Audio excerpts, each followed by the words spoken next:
kawitan sa kinamtan niyang tagumpay, lakas niya'y papurihan.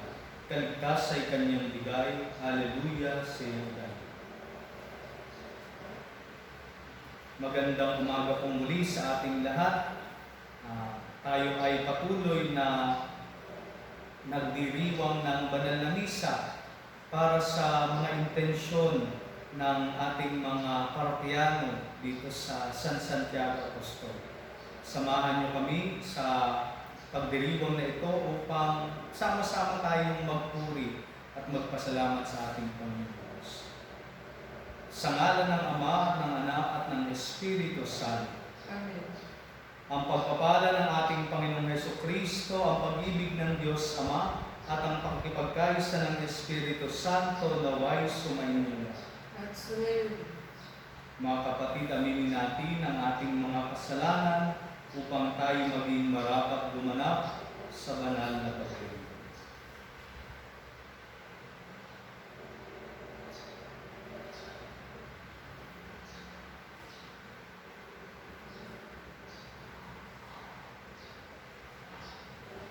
Sinugong tagapagpagaling sa mga nagsisisi, Panginoon, kaawaan mo kami. Panginoon, kaawaan mo kami. Dumating na tagapag-anyayang mga makasalanay magsisi, Kristo, kaawaan mo.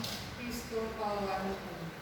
Nakaluklukas sa kanan ng Diyos Ama para ipamagitan kami, Panginoon, kaawaan mo kami. Panginoon, kaawaan mo kami.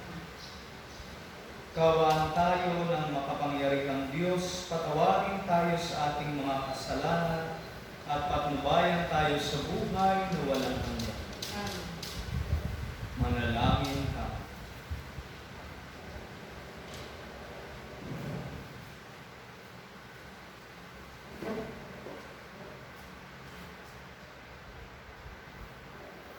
Ama namin makapangyarihan, kami naway maging lalong masigasig sa pagdiriwang ngayon sa iyong pag-ibig. Sapagkat sa panahong ito ng pagkabuhay, higit naming nalalaman na ang mga hinamon mo sa dilim ng kasalanan ay katibayan ng iyong pagkamaasahan sa pamagitan ni Jesucristo, kasama ng Espiritu Santo, magpasawalang hanggan. Amen.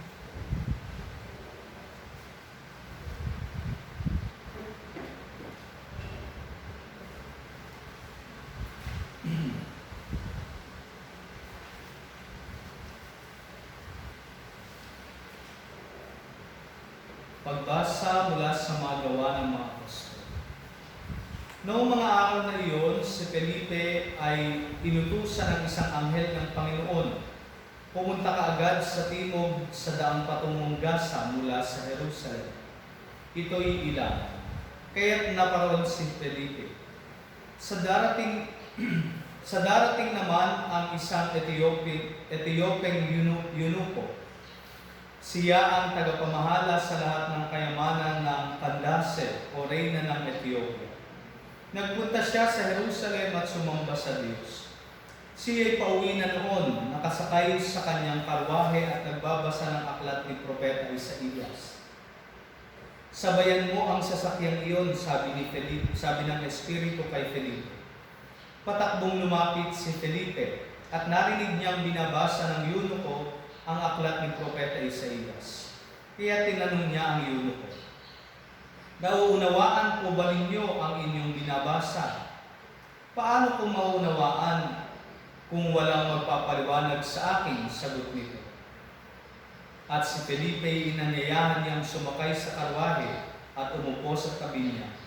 Ito ang bahagi ng kasulatang binabasa niya. Kung paanong walang imik ang tupa na dinala sa patayan o ang kordero sa harapan ng manggugupit, gayon din naman hindi siya nagbuka ng kanyang bibig. Siya'y hinamak at pinagkaitan ng katarungan. Walang maitala tungkol sa kanyang mga inapo, sapagkat kinitil dito sa lupa ang kanyang buhay. Sabihin mo nga sa akin, wika ng eunuko kay Felipe, sino ba ang tinutukoy dito ng propeta? Sarili ba niya o iba? Buhat sa kasulatang ito ay isinalaysay ni Felipe ang mabuting balita tungkol kay Jesus. Nagpatuloy sila ng paglalakbay at dumating sa isang lugar na may tubig. May tubig dito, sabi ng eunuko. Ako ba'y hindi pa maaaring binyagan? Sinabi sa kanya ni Felipe, maaari kung sumasampalataya ka ng buong puso. Sumagot siya, sumasampalataya ako na si Jesucristo ang anak ng Diyos. Pinatigil ng eunuko ang karwahe, lumusong silang dalawa sa tubig at bininyagan siya ni Felipe. Pagkaahon nila sa tubig, si Felipe kinuha ng Espiritu ng Panginoon. Hindi na siya nakita ng eunuko na nagpatuloy naman sa kanyang paglalakbay na tuwang-tuwa. Namalaya na lamang ni Felipe na siya ay nasa Azoto. Mula roon, ipinangaral niya ang mabuting balita tungkol kay Jesus sa lahat ng bayang dinaraanan niya hanggang sa marating ang Cesarea.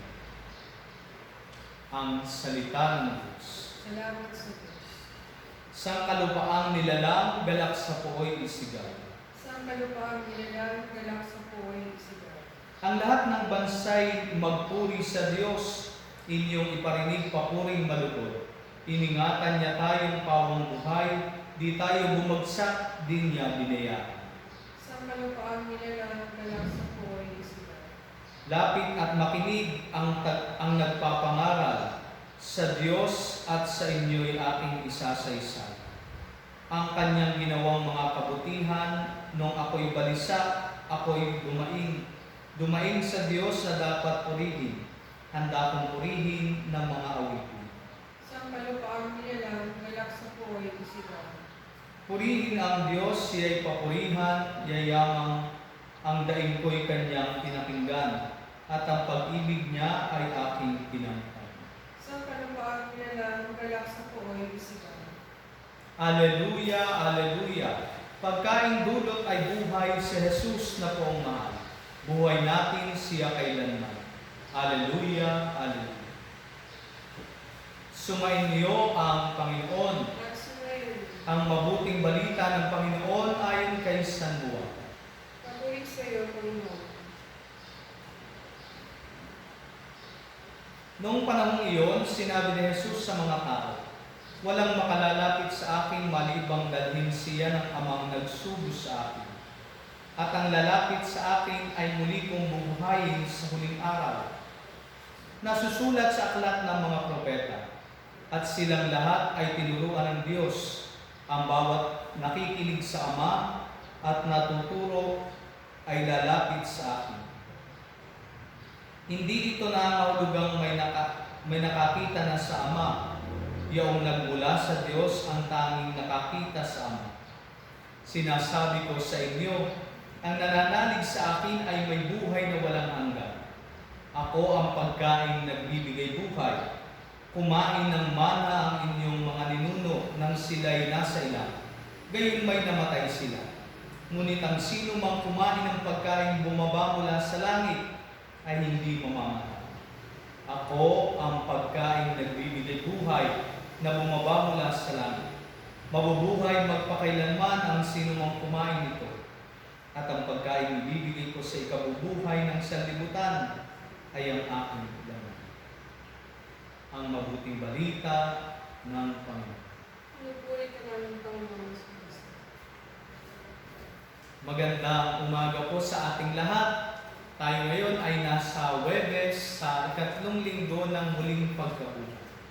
At patuloy pa rin ang paanyaya sa ating lahat para magdasal at magnilay. Bukas po ay sisimulan na natin ang ating ang ating pagmimisa kasama ang pagrorosaryo at pag-aalay ng bulaklak bilang ating pagdedebosyon sa ating mahal na Birhen ng De Los Flores. Kaya naman makikita natin na ito ay isang napakagandang panawagan po para sa ating lahat.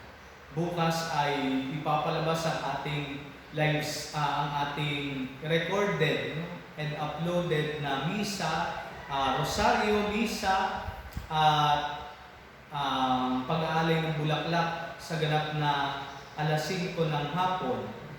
Kaya naman po inaasahan na tayo ay patuloy pa rin na tumangkilik para sa mga gawain ng ating parokya. Siguro po tayong lahat ay talagang nababagot na sa ating bahay. Para bang ang araw-araw ay pangkaraniwan na lamang. Parang ang araw-araw ay ganun at ganun din ang nangyayari. Naalala ko nga ang sinabi ng isang kaibigan ko na kachat ko kahapon. Sabi niya, "Nako, Father, umaga na naman. Nako, Father, kakain na naman ng tanghalian. Nako, Father, gabihan na naman. Nako, Father, matutulog na naman." At kinabukasan, "Nako, Father, umaga na naman." Para bang ang lahat ng bagay na nangyayari sa ating pang-araw-araw na buhay ay naging ordinaryo na lamang? Naalala ko nga po nung isang beses ay aking nabanggit sa aking homilya na kung ating titignan, mayroong dalawang sabi nga ay batayan ng oras o panahon. Yung chronos na tinatawag natin, yung mga oras at minutong lumilipas. At ang kairos, ang pagdaan at ang pagkaramdam natin sa presensya ng Diyos sa natatanging panahon iyon. Kaya nga makikita natin mga kapatid na ang mga ordinaryong panahon, kapag ipinasok mo dito ang Diyos o ipinasok mo dito si Jesus, ito ay nagiging pambihirang pagkakataon. Ang Kronos ay nagiging Kairos. At ito po ang makikita natin mga kapatid sa ating unang pagbasa. Napakagandang pakinggan ng kwentong narinig natin. Si Felipe na isa sa mga alagad ay inutusan ng Espiritu na pumunta sa isang daan kung saan sa ilang wala namang dumadaan. Subalit doon, hindi niya akalain na may daraan palang isang eunuko. At doon, habang nakita niya yung eunuko na nagdaraan sa loob ng kanyang karwahe, ay binabasa ang aklat ni Propeta Isaías. At dito pumasok si Felipe. Kung ating pagninilayan, isang ordinaryong pagkakataon. Habang ang isang tao ay naglalakbay, nagbabasa, dumating ang pambihirang pagkakataon nang makasabay niya si Felipe. At doon, sa pagkakataon iyon ay ipinaliwanag ni Felipe sa kanya kung ano ang ibig sabihin ng kanyang binabasa. At ipinakilala ni Felipe sa eunukong ito kung sino si Jesus. At kaya naman, ito ay naging daan ng kanyang pagpapabinyag kay Felipe. Napakagandang istorya. From an ordinary time, ay nagkaroon ng pambihirang pagkakataon kung saan nakilala ng eunukong ito si Jesus. At dahil nga dito nagkaroon ng pagbabago ang kanyang buhay. At ito rin po mga kapatid, ang makikita natin sa ating ebanghelyo kung papaano yung mga ordinaryong panahon ay nagiging pambihirang pagkakataon. Narinig natin sa ating mabuting balita ang patuloy pa rin na pagpapahayag ni Jesus sa kanyang Bread of Life Discourse. Kung papaano ngayon ay mas pinapalalim at mas ginagawa niyang konkreto ang paghahalin tulad. Kung papaano ibibigay niya ang kanyang sarili bilang pagkaing nagbibigay buhay sa ating lahat. At sa last part ng Ebanghelyo ay tinukoy na ni Jesus, ang pagkaing ibibigay ko sa ikabubuhay ng sanlibutan ay ang aking laman. At kung ating makikita na nais maging parte ni Jesus ng ating pang-araw-araw na buhay. Sa panahon o sa tradisyon ng mga Hudyo, ang tinapay po ang pinakapangkaraniwang pagkain. Parang dito sa atin ay kanin. Kaya naman ninais ni Jesus na siya ay maging tinapay ng buhay. Na makasalo, na makasama ang bawat mananampalataya sa kanilang hapagkainan. Kaya nga makikita natin kung paano ninanais ni Jesus na yung meal time, yung pangkaraniwang oras ng hapagkainan, ng kainan, ay maging pambihirang oras ng pakikipag-ugnayan sa ating Panginoon. At dito po ay makikita natin tunay na yung mga pagkakataon na tila ba ordinaryo, kapag ipinasok natin si Jesus, ito ay nagiging extraordinaryo, nagiging pambihira, kakaibang karanasan para sa ating lahat. At ito po yung nais ni Jesus, kung paano ninanais niya na maging tinapay ng buhay para sa lahat ng mga naniniwala sa Kanya. Dahil ang lahat ay kumakain ng tinapay. Kaya naman ninais ni Jesus na siya rin ay maging tinapay upang makaugnay niya tayo, upang makasama niya tayo sa mga pambihirang pagkakataon. At ano pong implikasyon nito sa ating buhay bilang mga mananampalataya? Na nawa makita natin ang mga ordinaryong araw na extraordinaryo dahil kasama natin ang Diyos. Dahil kasama natin si Jesus na muling nabuhay. Naalala ko po yung napakagandang pagsasalaysay ng isang youth during PCNE. At doon ay kanyang isinalaysay. Siya ay pariwara. Siya ay magulo ang isip. Hindi niya alam kung anong kanyang gagawin. Nasa suicidal tendency na nga siya. At doon ay sabi nga niya, naisip niya na pumunta sa simbahan. At hindi niya aakalain na yun pala magiging hudyat ng kanyang pagbabagong buhay. At alam niyo po kung paano nagkaroon ng conversion ang youth na ito sa pamagitan lamang ng pagsabay niya kay Father papunta sa kumbento. Ang simbahan ay mga ilang steps, 50 steps away from the convent. At hindi niya alam ng youth na ito, paglabas niya ng simbahan ay nakasabay niya si Father.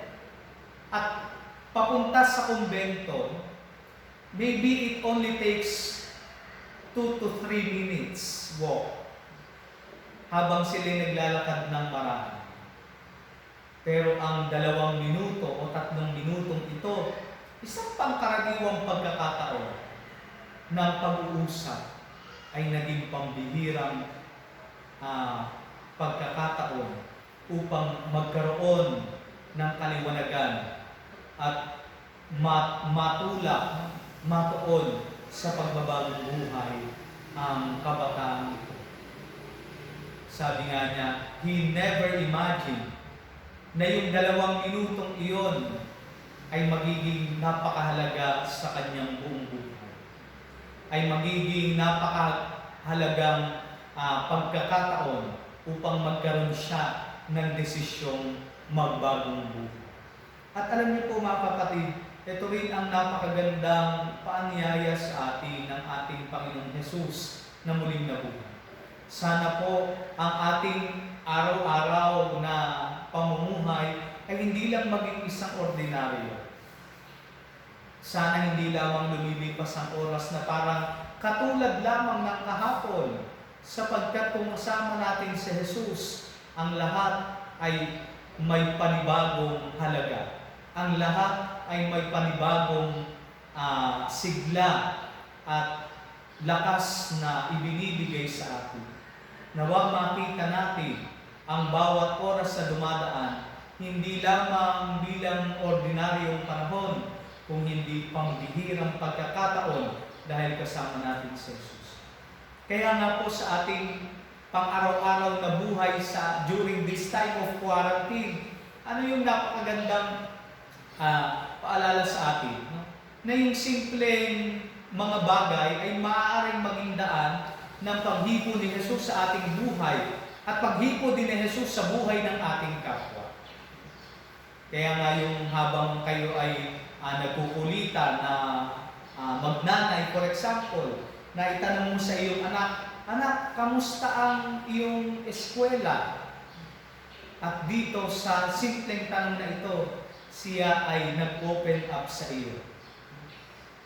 O sa simpleng habang kayo ay kumakain, tulad nga ng ninanais ni Jesus na maging parte ng buhay ng bawat Kristiyanong mananampalataya sa pamagitan ng hapagkainan. During mealtime, sabi ko nga dun sa aking mga past homilies, na habang kumakain, gasino na magkamustahan. Kamusta na tatay ang iyong trabaho? Kamusta nanay ang iyong mga labahin? Kamusta anak ang iyong pagtitiktok? Kaya nga makikita natin na sa mga ganitong pagkakataon, maaaring maramdaman at makasalamuhan natin si Jesus. Nawa, huwag nating sayangin ang bawat ordinaryong panahon. Sana ito ay ating gawing mahalagang pagkakataon upang kung papaanong ninanais na Jesus na maging parte ng bawat hapagkainan sa kanyang pag-aalay ng kanyang sarili bilang tinapay ng buhay, tayo rin ay makita yung presensya ng Diyos sa pamagitan ng mga mumunting pambihirang pagkakataon ito sa ating buhay.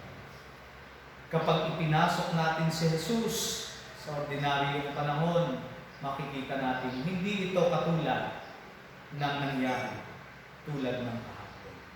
Pagpalain ko. Dadako tayo sa pag-alay.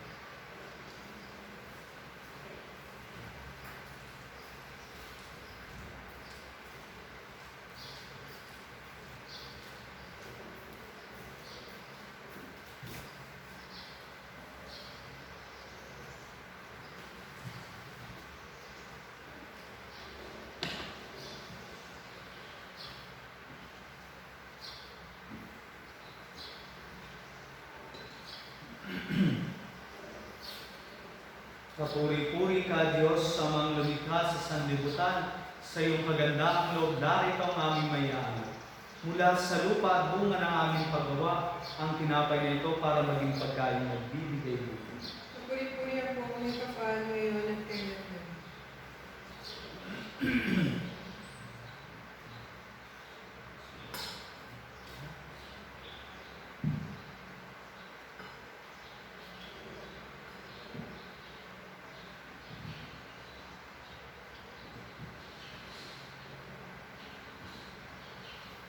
Kapuri-puri ka, Diyos, sa mga lumikha sa sanlibutan, sa iyong kagandaang loob. Narito ang aming mayaalay. Mula sa katas ng ubas at bunga ng aming paggawa, ang alak na ito para maging inuming nagbibigay ng iyong espiritu. Kapuri-puri ang po may kapal ngayon at kailanman.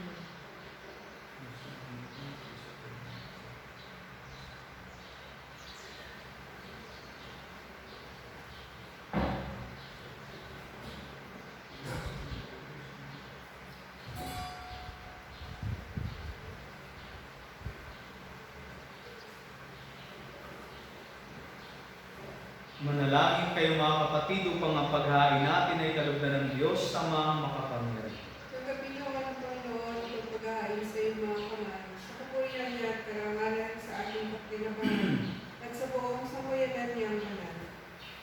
Ama naming lumikha sa paghahain ng banal na pagpapalitan ng iyong mga kaloob at ng aming alay, kami pinapagsalo mo sa iyong buhay na namumukod-tangi at walang pakantay. Ipagkaloob mo ang aming pakikinabang sa iyong pakikisama ang aming maaasahan, ay siya rin umiral sa aming pamumuhay araw-araw. Sa pamagitan ni Jesucristo, kasama ng Espiritu Santo, magpas sa walang hanggan. Amen.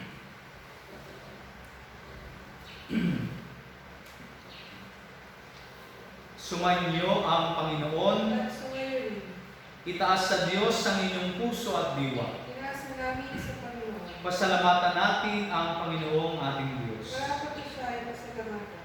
Ama naming makapangyarihan, tunay nga marapat na ikaw ay aming pasalamatan. Ngayong pinagdiriwang ang paghahain ng Mesiyas, ang maamong tupa na tumubos sa aming lahat. Naghahaing walang humpay ang anak mong minamahal upang magkasalo-salo ang tanan sa piging ng iyong buhay. Hindi na mamamatay ang inihain sa krus. Ang sa krus ipinako'y buhay lagi bilang handog. Kaya kaisa ng mga anghel na nagsisiawit ng papuri sa iyo nang walang humpay sa kalangitan, kami nagbubunyi sa iyong kadakilaan. Santo, Santo, Santo, Panginoon Diyos ng mga hukbo, napupuno ang langit at lupa ng kadakilaan, Hosana sa kay Kasa. Pinagpala ang paninito sa ngalan ng Panginoon, Hosana sa kay Kasa. Ama naming banal, ikaw ang bukal ng tanang kabanalan, kaya't sa pamagitan ng iyong Espiritu, gawin mong banal ang kaloob na ito upang para sa aming maging katawan at dugo ng aming Panginoong Jesucristo.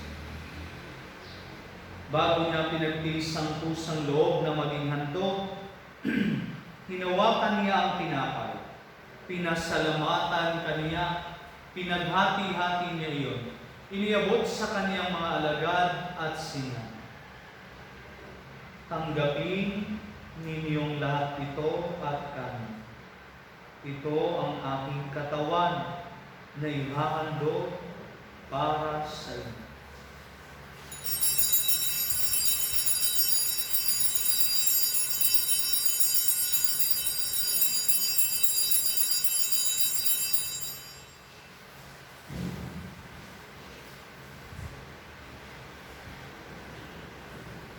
Gayon din naman nung matapos ang hapunan, hinawakan niya ang kalis. Muli kanyang pinasalamatan. Iniabot niya ang kalis sa kanyang mga alagad at sinabi, tanggapin ninyong lahat ito at inumin. Ito ang kalis ng aking dugo, ng bago at walang hanggang tipan. Ang aking dugo ay bubuhos para sa inyo at para sa lahat sa ikapagpapatawad ng mga kasalanan. Gawin ninyo ito sa pag-alaala sa akin.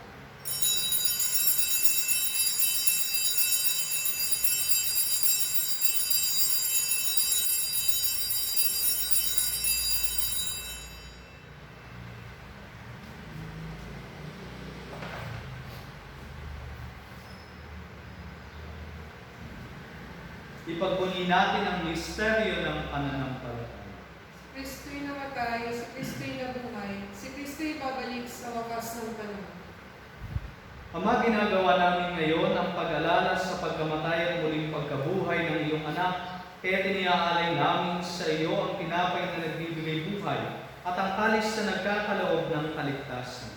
Kami nagpapasalamat dahil kami yung inarapat na tumayo sa harap mo para maglingkod sa iyo. Isinasamo namin kami magsasalo-salo sa katawan at dugo ni Kristo ay mabuklod sa pagkakaisa sa pamagitan ng Espiritu Santo. Ama, lingapin mo ang iyong simbahang naganap sa buong daigdig.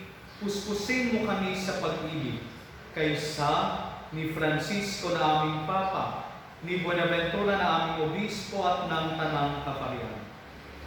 Alalahanin mo rin ang mga kapatid naming nahinlay na may pag-asang sila'y muling mabubuhay, gayon din ang lahat ng mga pumanin.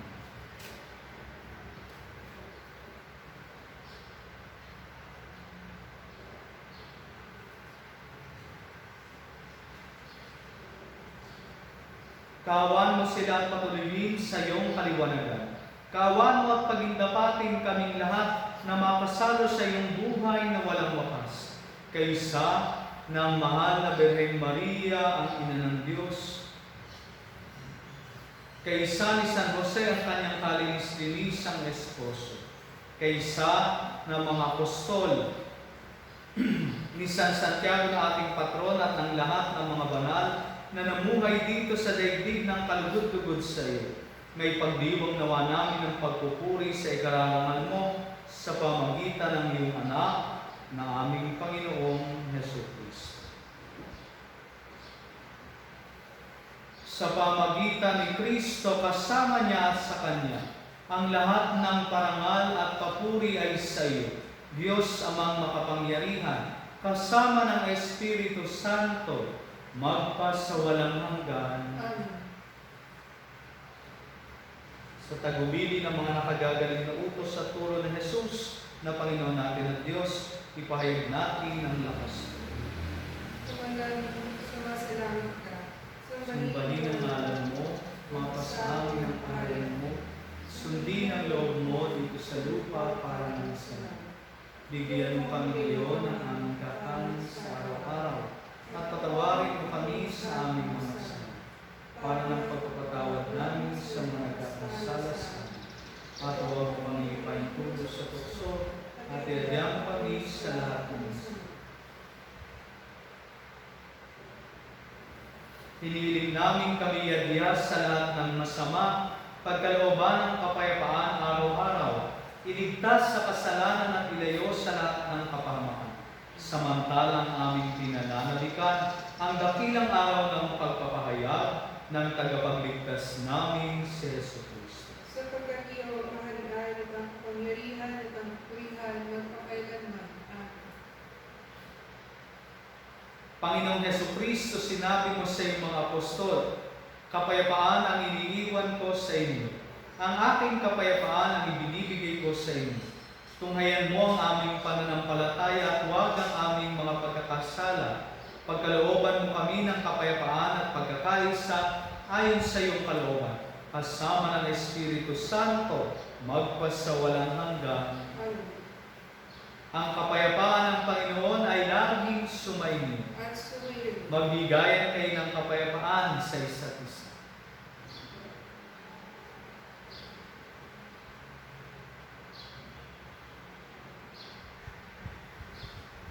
Kordero ng Diyos na nagaling sa mga kasalanan mo sa libutan, maawa ka sa amin. Kordero ng Diyos na nagaling sa mga kasalanan mo sa libutan, maawa ka sa amin. Kordero ng Diyos na nagaling sa mga kasalanan mo sa libutan, ipagkaloob mo sa amin ang kapayapaan.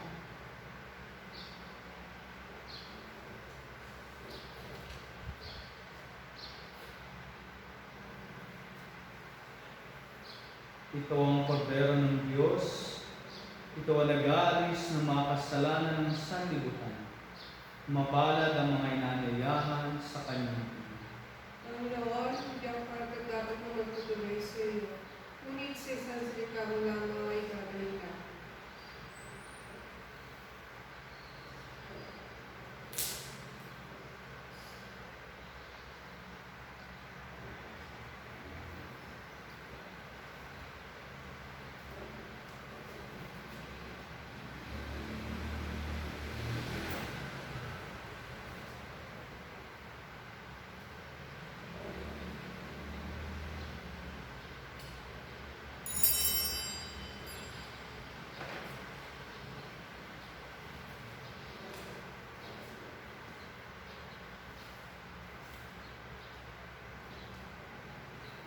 Para sa ating namatay ang Mesiyas na nabuhay, upang tayo ay umiray, nang di sa sarili lamang. Haleluya, siya ay Diyos.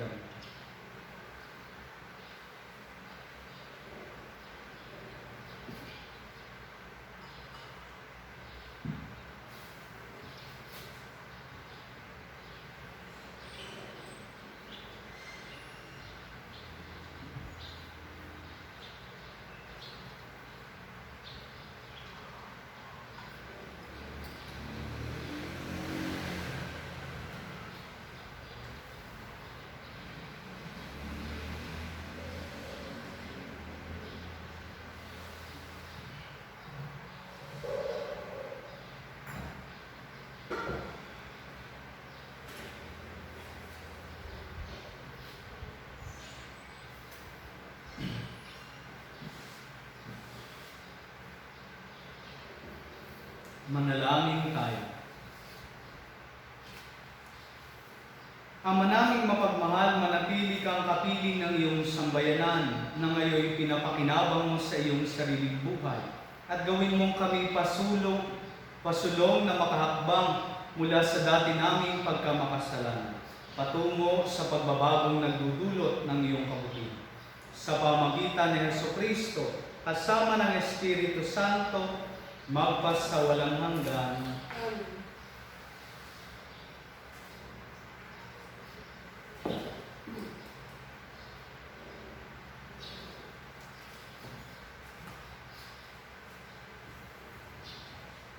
Panalangin kay San Santiago Apostol. San Santiago Apostol na aming patron, ikaw ay isa sa unang tinawag ng Panginoon at tumugon ka ng sukdulan. Mapalad ka rin sa pagiging una sa mga alagad na magbuwis ng buhay para sa kaharian ng pag-ibig.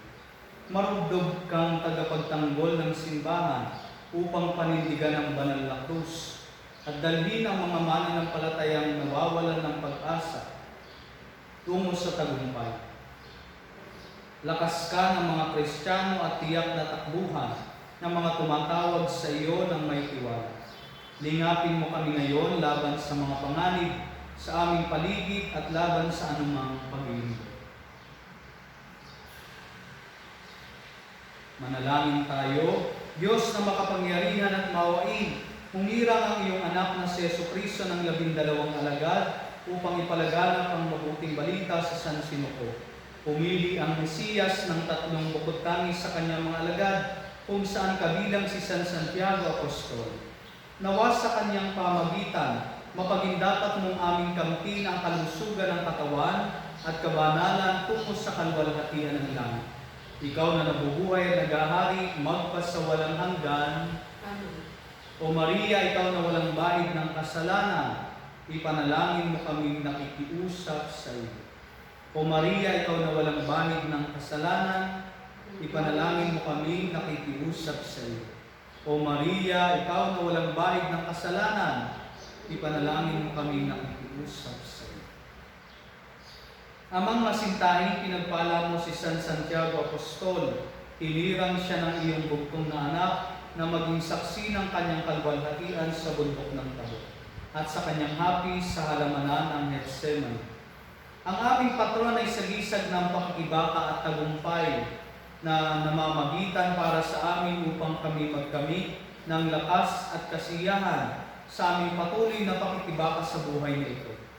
Mapagtagumpayan nawa namin ang hidwaan at naway maging marapat kaming tumanggap ng gantimpalang laan sa mga tapat na lingkod mo. Hinihiling namin ito sa ngalan ni Jesucristo, kasama ng Espiritu Santo, magpas sa walang hanggan. Amen. Oratio Imperata laban sa paglaganap ng COVID-19. Diyos, Ama namin, lumalapit kami sa iyo para sa aming kahilingan, na kami ay iyong proteksyonan laban sa COVID-19 na kumitil na ng maraming buhay at nakaapekto na sa sangkatauhan. Nananalangin kami para sa iyong biyaya, para sa mga taong inatasan na pag-aralan ang kalikasan at ang sanhi ng virus na ito. Gayon din upang mapahinto ang patuloy nitong paglagan. Gabayan mo po ang mga inatasang mga laga sa kalusugan na kanila nawang magampanan ang kanilang tungkulin ng buong husay at may malasakit. Gabayan mo po ang mga kawani ng pamahalaan at ang mga nasa pribadong institusyon sa kanilang paghahanap ng lunas upang masugpo ang pandemya ito.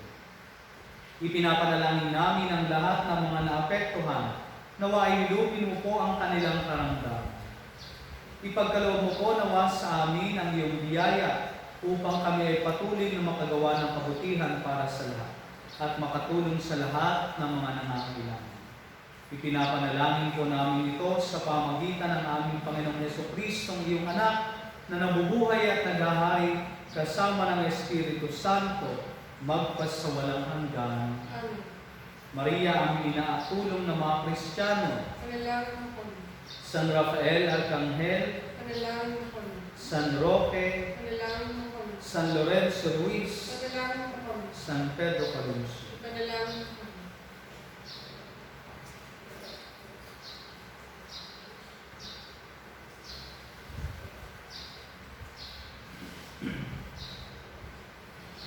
Sumainyo ang Panginoon At sumayon. at naway pagpalain kayong lahat ng ating dakila at makapangyarihang Diyos, Ama at Anak at Espiritu Santo.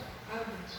Tapos na ang misa, humayo kayo sa kapayapaan ni Kristo. Alleluia, alleluia. Salamat sa Diyos. Hallelujah.